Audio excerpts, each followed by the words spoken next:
No final dos anos 70, um programa de TV agitou a Itália. Por um mês, nas noites de domingo, os italianos puderam apreciar shows de figuras lendárias, como Gal Costa, Grace Jones e Amanda Lear. Só tinha um detalhe: o programa brincava com rituais pagãos, o erotismo feminino e até com o capeta. Este é o Sociocrônica e nós vamos dissecar mais um babado pop.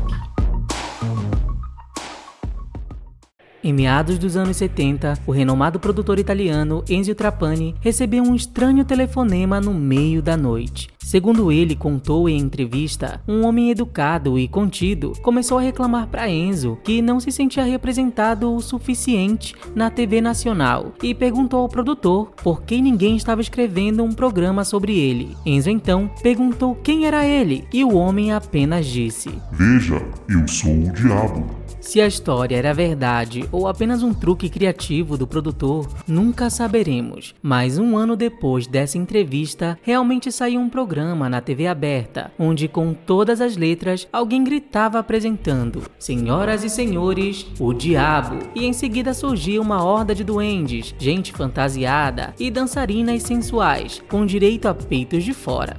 Signori, il diavolo!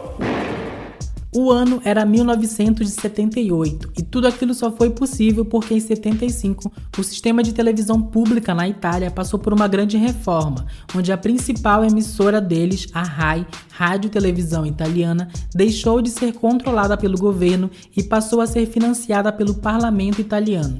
A ideia era deixar a programação mais variada, já que como a empresa era controlada pelo governo, ela era regida pelo Partido Democrata Cristão, que obviamente então tinha uma programação mais familiar e tradicional. Para completar, em 77, o advento da cor no país deixou a televisão mais interessante, e foi se aproveitando de tudo isso que o produtor Enzo Trapani decidiu bolar um programa que parecesse exatamente o oposto da programação cristã do canal ao lado. Para elaborar o projeto com ele, o Enzo convidou dois dos mais aclamados letristas da época, o Alberto Testa e a Carla Vistarini, que já tinham nome e eram donos de vários sucessos musicais na Itália. E foi assim que em 15 de outubro de 1978 estreou o Strix, um programa que misturava tudo o que havia de tecnologia nova na época, chroma key, lentes distorcidas e muitos efeitos especiais, para criar um show que enchesse os olhos e ouvidos do público. Seu nome Strix podia vir do latim para coruja, mas também fazia referência à mitológica striga, animal fantástico semelhante às aves e sugador de sangue, ou também podia ter algo a ver com a palavra stri, termo medieval de dialetos italianos para indicar bruxas do bosque. Quanto aos cenários do programa, lembravam uma caverna, com um tom avermelhado cercando tudo, e dançarinos em roupas extravagantes e animais reais, além de uma vibe bacanal, dinâmica e mística, meio medieval, por vezes com a aparição do próprio Lúcifer e Beelzebub como nobres fantasiados. Porém, engana-se quem pensava que estava vendo um culto ao coisa ruim. Na verdade, o programa usava o diabo como piada, no humor irônico, paródico, justamente para ridicularizar o medo do tal famoso inimigo de Deus. E logo na primeira noite, entre os convidados italianos, se apresentaram artistas como Grace Jones, a rainha do disco americana, e Amanda Lear, musa de Salvador Dalí e ex-namorada de David Bowie. E teve até participação brasileira. Gal Costa cantou Rainha do Mar, enquanto um caldeirão fumegava e dançarinos fantasiados davam cambalhotas atrás. Óbvio que no final temos uma batucada de tambor, com Gal dançando, que deve ter incomodado muita gente ignorante da época.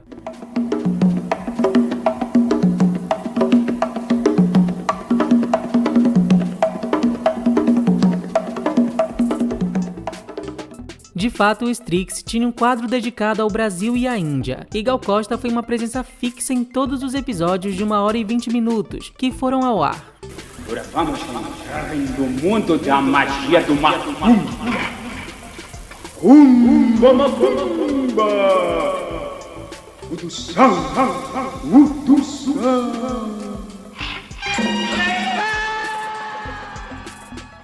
O foco do show afinal era a música e pegar a moda do momento das discotecas, com suas canções dançantes, sensualidade aflorada e um pop excêntrico. Daí a escolha de figuras como Grace Jones, Amanda Lear ou Anna Oxa, que encapsulavam o andrógeno e o exagero com suas performances ousadas. Ao entrar com um gatinho, Amanda Lear provocava dizendo: "Você é um demônio ou um anjo? Você é uma pergunta ou uma resposta?" Are you devil or angel?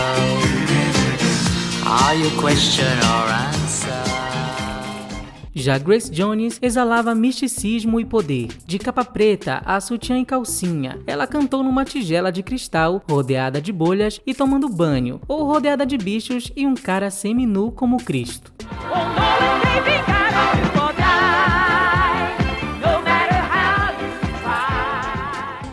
E havia também intérpretes tidas como mais sofisticadas, porém não menos excêntricas, como Patti Pravo e Mia Martini. Patti era tipo uma David Bowie italiana. Ao cantar belo, Patti chegou carregada por duendes num visual típico, enquanto atrás alguém se contou-se amarrado num poste como um sacrifício humano. Sim, tudo bem discreto. E ao cantar a faixa Johnny, a artista até mostrou o peito, onde se via desenhado uma interrogação, para atiçar a dúvida sobre seu gênero, já que nessa era musical, Patti Pravo estava numa fase glam rock. Mia Martini, porém, foi além, sendo queimada viva em sua apresentação, numa clara referência aos falsos rumores que lhe acompanharam a vida toda, de que era uma pessoa azarada, que por onde passava causava incêndios, mortes e desastres, como uma bruxa.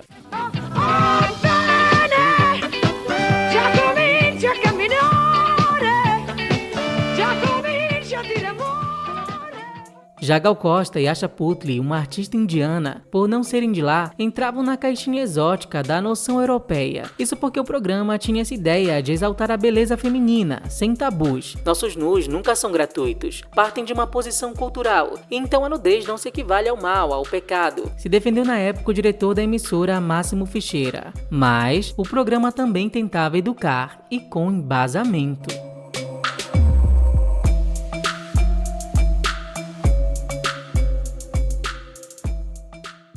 Hey sócios, uma pausa aqui rapidinho para você deixar seu like e para dizer que se você gosta do canal e deseja manter o Sócio Crônica na ativa, a partir de R$5 você já pode nos ajudar através da nossa campanha de financiamento coletivo no Apoia-se. Confiram lá pelos links na descrição ou pelo QR Code na tela. Obrigado pela atenção, agora vamos lá. Especialistas durante as apresentações explicavam coisas como a cabala, quiromancia e até como se livrar de maldições e ler a sorte. Estabelecemos que todos os temas e fatos contados deveriam ser fruto de pesquisas historiográficas e bibliográficas, contou Carla Vistarini. E assim começou para mim um longo trabalho de preparação e documentação sobre magia e esoterismo ao longo dos séculos. Não havia internet naquela época, então meu trabalho demorou muito tempo. Contou ela ao site italiano TV Blog e acrescentou que o programa inseriu a ideia do conceito, pois, aspas, não criamos, como era habitual num programa clássico de variedades, apenas um conjunto de momentos televisivos, mas criamos um programa em que os vários momentos do espetáculo foram contextualizados dentro de uma história, disse ela. Naquela época, a TV italiana experimentava um certo fascínio por temas medievais, e a nudez já tinha até aparecido em 76 no programa Odeon, com dançarinas de topless. Mas por algum motivo, a junção desses elementos, temas medievais, nudez e essa vibe satanista, acabou sendo demais para o público conservador. E logo após o primeiro episódio do programa, a emissora foi inundada por cartas e telefonemas de telespectadores incomodados com a nudez escancarada e achando que estavam assistindo um culto a Satã. Mas o Strix se manteve firme e forte durante todo o mês de outubro e só encerrou no 6º episódio no dia 19 de novembro de 1978, com o 7º episódio gravado, que nunca foi exibido. E o programa só se encerrou porque conquistou apenas 9 milhões de espectadores, número considerado baixo para o horário que era exibido, que era o horário nobre, e por gastar também 250 milhões de liras italianas por cada episódio.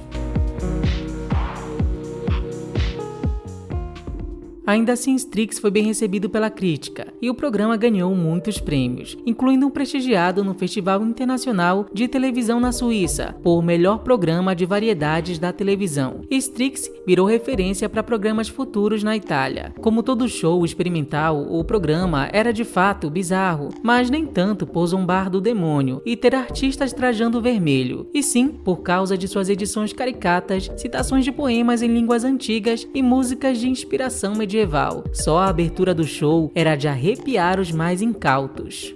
Entro le enigmi dello mondo strano, vi conduceranno i nostri passi, streghe, fantasmi, gatti, satanassi. Tutto quanto accadrà, e vedrete d'ora in poi.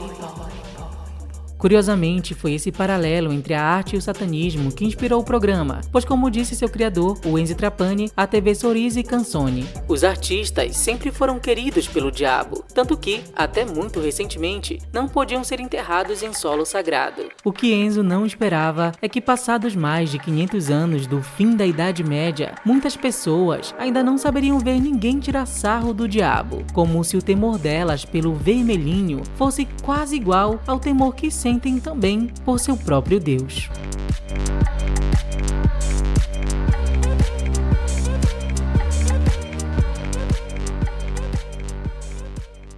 Oi, sócios! Curiosidades só para quem assiste até o final do vídeo, o Enzo Trapani continuou seguindo, apostando nesse formato de programa.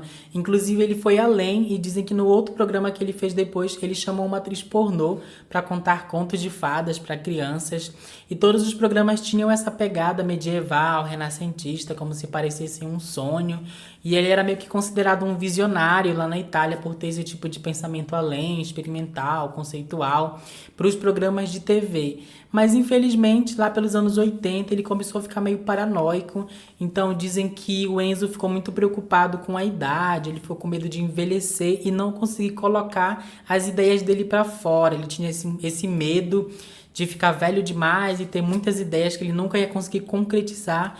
E aí ele tirou a própria vida em 89, curiosamente com 66 anos, né? 66.